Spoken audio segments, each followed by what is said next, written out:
നൈഷ്ഠിക ബ്രഹ്മചാരിയായ അയ്യപ്പനെ ദർശിക്കാനെത്തുന്നവർ 41 ദിവസത്തെ വ്രതമനുഷ്ഠിക്കണമെന്നാണ് പൂർവിക കൽപ്പന.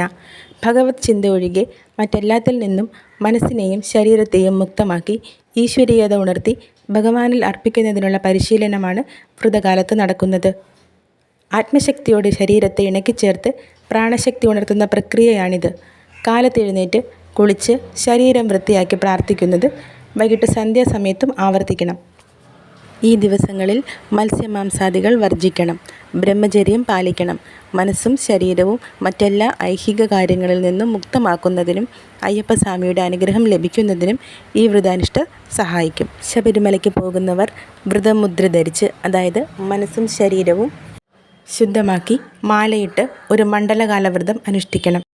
41 ദിവസത്തെ മണ്ഡല വ്രതമെന്നാണ് പറയുന്നതെങ്കിലും 2 മാസത്തെ വ്രതമാണ് മുൻപ് ശബരിമല തീർത്ഥാടകർ എടുത്തിരുന്നത്. വ്രതാനുഷ്ഠാനം തുടങ്ങുന്നത് മാലയിടുന്നത് മുതലാണ്. മാല ധരിക്കേണ്ടത് ഏതെങ്കിലും ക്ഷേത്രത്തിൽ വേണം.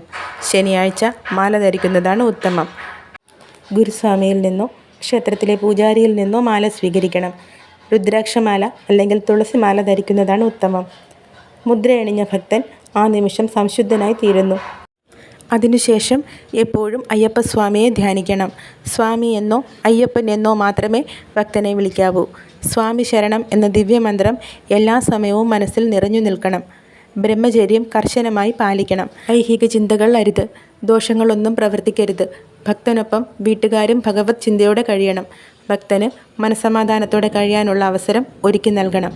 മനഃശുദ്ധിയാണ് പ്രധാനം. അതിന് ഭംഗം വരാൻ പാടില്ല. ഒരിക്കൽ കൊണ്ടുപോകുന്ന ഇരുമുടി സമർപ്പിച്ചു കഴിഞ്ഞതാണ്. പുതിയത് വാങ്ങുന്നതാണ് ഉത്തമം. ഇരുമുടി കെട്ടുമ്പോൾ മുൻമുടി ഭഗവാനുള്ളതാണ്. അഭിഷേകത്തിനുള്ള നെയ്ത്തേങ്ങ, സന്നിധാനത്തിൽ കത്തിക്കുന്നതിനുള്ള കർപ്പൂരം, കടുത്ത സ്വാമിക്കുള്ള അവൽ, മലർ, പൊടി, അരി എന്നിങ്ങനെയുള്ളവ മുൻകെട്ടിൽ കെട്ടണം. പിൻകെട്ടിൽ ഭക്തന് വഴിയിലുള്ള ഭക്ഷണം ഗുരുസ്വാമി കെട്ട് നിറച്ച് നൽകുന്നതാണ് ഉത്തമം. കറുത്ത വസ്ത്രമാണ് ഉത്തമം. എല്ലാം ത്യജിക്കുന്നു എന്നതിൻ്റെ സൂചനയാണിത്. ശബരിമല അയ്യപ്പൻ നൈഷ്ഠിക ബ്രഹ്മചാരിയാണ്. ജീവിതം മുഴുവൻ ബ്രഹ്മചാരിയായി കഴിയുന്നതിനാണ് നൈഷ്ഠിക ബ്രഹ്മചാരി എന്ന് പറയുന്നത്. അച്ചൻകോവിലിലെ അയ്യപ്പൻ പൂർണ്ണ പുഷ്കലനാണ്. ഗൃഹസ്ഥാശ്രമിയാണ്. ഭഗവാനെ പ്രാർത്ഥിക്കാൻ പ്രത്യേക ചിട്ടവട്ടങ്ങളില്ല. ഉള്ളുരുകി വിളിക്കണം.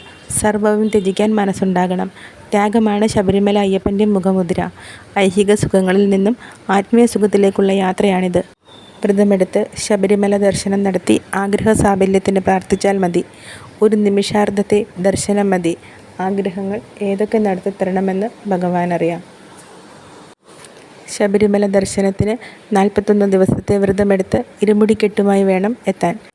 ഇരുമുടിക്കെട്ടില്ലാതെ 18-ാം പടി ചവിട്ടുന്നത് ആചാരങ്ങൾക്കെതിരാണ്. ഇരുമുടിക്കെട്ടുമായല്ലാതെ വരുന്നവരെ 18-ാം പടി ചവിട്ടാൻ അനുവദിക്കില്ല. 18-ാം പടിക്ക് താഴെ ഇരുവശങ്ങളിലായുള്ള പ്രത്യേക സ്ഥലത്ത് നാളികേരം അടിച്ച ശേഷമേ പടി കയറാൻ പാടുള്ളൂ. അതിരാവിലെ പച്ചവെള്ളത്തിൽ കുളിച്ച് ശരണം വിളിച്ച ശേഷം മാത്രം പ്രഭാത ഭക്ഷണം കഴിക്കണം. സസ്യാഹാരമേ കഴിക്കാവൂ. സാധാരണ ജീവിതത്തിലെ എല്ലാ സുഖഭോഗങ്ങളും പരിത്യജിക്കണം. ശബരിമല കയറാനുള്ള മാനസികവും ശാരീരികവുമായ തയ്യാറെടുപ്പാണ് മണ്ഡലവ്രതം.